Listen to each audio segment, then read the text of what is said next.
Hello everyone, welcome to this case study video presentation. I choose student transgressions, gender identity, and student support for the T2T program ALTC 103, presented by Diana Rivera. Context: who is involved? Ms. Regis is the counselor at Red Line Middle School. Kid is a transgender questioning student, and the 8th grade teachers. Miss Coller is a veteran science teacher. Miss Cotter, kid's mom. Miss Thomas is kid's math teacher. Miss Den is kid's social studies teacher, and Mrs. Jackson is kid's English teacher. So the case started by meeting 8th grade teachers and the counselor to discuss a situation in a middle school.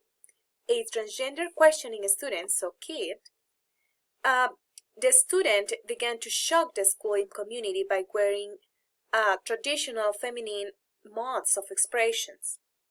He began wearing a blonde wig and bright pink nail polish, and asking to be called Kibriana. And weeks before, he drew fake tattoos with Sharpie markers on his arms and claimed they were weekend initiation's rites. The results had not been positive for Kid and his teachers. Other students at Red Line had bullied him mercilessly during breakfast, even taught teachers. The classes were disrupted by his appearance, and the school environment begins to create a negative atmosphere. The teacher sent him to the office just to calm the class. When he refused to remove the wig, he was sent home for violation of the school's prohibition and provocative clothing. He came back the next day without the wig, claiming that the whole thing was an experiment. His teachers continued trying to enforce Red Line's anti-bullying policies whenever they hear someone making fun of Kid, but they were left confused by the whole event. After the situation happened in the school, a student reported anonymously that Kid posted pictures with the same blonde wig on his social media, and he began cyberbullying. Kid's mom ultimately forced him to delete the picture, but students were still sharing screenshots of Kid's posts on like practice that Kid seems to encourage one day and condemn the next day. Many staff members came from the local community, a very conservative town in the southern United States, and they had no direct experience with transgender issues. Some were also reluctant to defend transgender expressions for personal or religious reasons, and these factors complicate even more the school environment. The school community's values do not support transgender questioning, making it pretty much impossible to keep him from being bullied in person or online. One of his teachers, so his math teacher, suggests that the student should transfer to another school, where the values align more with the transgender gender. His social study teachers, who comes out of the town with a different perspective, suggest that they protect Kid by stopping the bullying without being seen as advocating for any particular positions by creating a school environment where all students can be themselves, support the students, and not judge him. What is the situation? The decision making of a student, so the decision making of a Kid, by wearing traditional feminine modes of expressions of expression begins to create a negative school environment. The school community has conservative thinking and is not prepared for transgender gender. Due to the modes of expression, students begin to be a target for bullying. Even if the teachers follow the procedures of policy violation, the school has situations that should address. Fostering a culture of respect by modeling respectful behavior, acknowledging the unique strengths and contributions of each student, and creating opportunities for the students to express their ideas and opinions will be a safe and supportive environment. So the situations that happen in the school should be taken immediately and seriously, not ignored, reported, and create an action plan to figure out and promote a positive learning environment in the school. What are my rights at the school? So Title IX is a federal law that makes sex discrimination illegal in most schools. Most courts who have looked at the issue have said that this includes discriminations against someone because they are transgender or because they don't meet gender-related stereotypes or expectations. Several other federal and state laws also protect transgender students.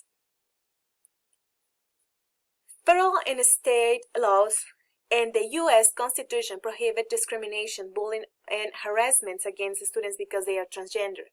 This includes Title IX, the federal law that bans sex discrimination in schools. Several laws protect transgender students from discriminations at the schools. So we will see these different laws that protect transgender students. Title IX is a federal law banning sex discrimination in schools. Courts have made it clear that includes discriminations against someone because they are transgender or don't meet gender stereotypes or expectations. Title IX applies to all the schools that gets federal money, including nearly all public schools. State laws and school district policies in many places also protect transgender students from discrimination. So you can find information about some of these laws or policies on NCTES School Action Center. Hundreds of school districts around the country also have policies that ban discrimination based on gender identity or expression or sexual orientations. The Equal Access Act requires all students' organizations such as a Gay Straight Alliance or Pride Alliance to be treated equally. This means that schools cannot ban certain types of groups or single them out for worse treatment. The Family Educational Rights and Privacy Act, FERPA, protects personal information about the students in school records, and in most cases, it makes it illegal for schools to share that information with others without permission from a student or their parents. And the First Amendment of the United States Constitution protects students' freedom of speech and freedom of expression. That includes the right to dress according to your gender identity, talk about being transgender openly, and express your gender in other ways. Transgender and gender non-conforming students have a right to a safe school environment. Discrimination or harassment based on gender identity or gender expression is expressly prohibited by school district policy. Complaints alleging discrimination or harassment based on a person's actual or perceived transgender status or gender nonconformity shall be handled in the same manner as other discrimination or harassment complaints. Bullying. While schools are required to take action if students report they are being bullied, civil rights laws give students additional protections against discriminatory harassment. Even when students' misconduct falls under a school's harassment, intimidation, and bullying policy, the behavior could also be discriminatory harassment based on a student's protected class Often, schools must take extra steps to protect students from this type of harassment, even if the behavior is also covered by the school's anti-bullying policy. School staff must investigate possible discriminatory harassment as soon as they know or reasonably should know about it, even if a parent or a student does not file a formal complaint. If an investigation reveals that bullying was based on a student's protected class and create a hostile environment, staff must act quickly to stop the behavior and put an end to the hostile environment. Dress codes. Transgender and gender non-conforming students have the right to dress in a manner consistent with their gender identity or gender expression. In general, schools may not adopt dress codes that restrict students' clothing or appearance on the basis of gender. Personal analysis. What will I do? So I would like to start this slide by saying this quote that from Dorothy Spillage: "We can reduce multiple forms of aggressions if we implement social emotional learning programs to equip kids with the skills to problem solve, cope with the stressors of life, and have empathy." Research shows that bullying can be significantly reduced through comprehensive school-wide programs designed to change groups' norms and improve school climate. According to the 2000 Safeguarding Our Children, an action guide from the Departments of Education and Justice and the American Institutes of Research, studies have found plans need 3 separate criteria. Number 1, positive behavior must be addressed and supported. This does not just include discipline, but extends to academics as well. Teachers must provide a caring school environment and engage students to participate and excel. Love and support should be shown to all students, and not just negative behavior should be noticed.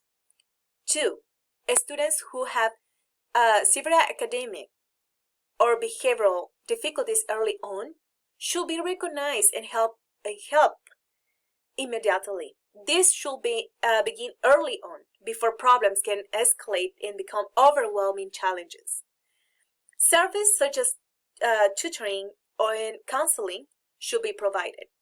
And number 3, students who are experiencing significant emotional and behavioral problems should have intervention from schools. Schools need to collaborate with outside sources such as social service, mental health providers, and law enforcement, to mention some. Recommendations to handling the situation.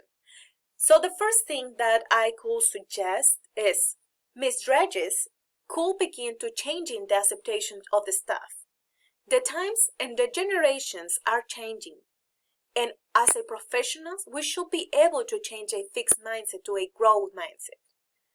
Misdreages and the administrations should implement a school-wide programs designed to change group norms and improve school climate, no discriminations and acceptations of the difference of the students and staff.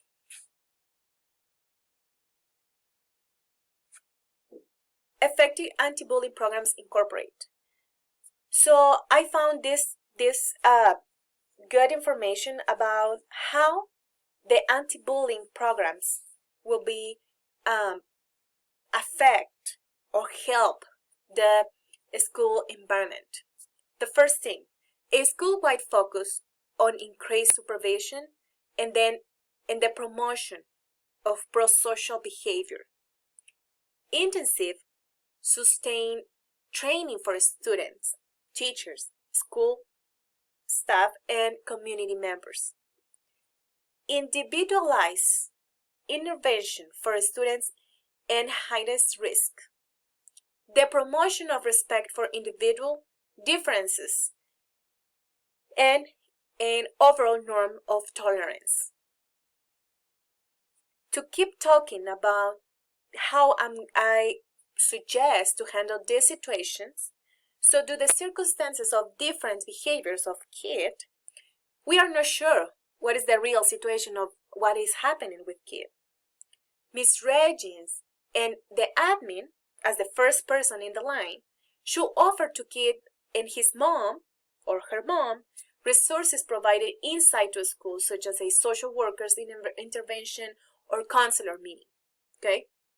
If the inside intervention do not work, the school should offer outside resources such as a social service or mental health providers, to mention some, to identify what is the real situation of kid.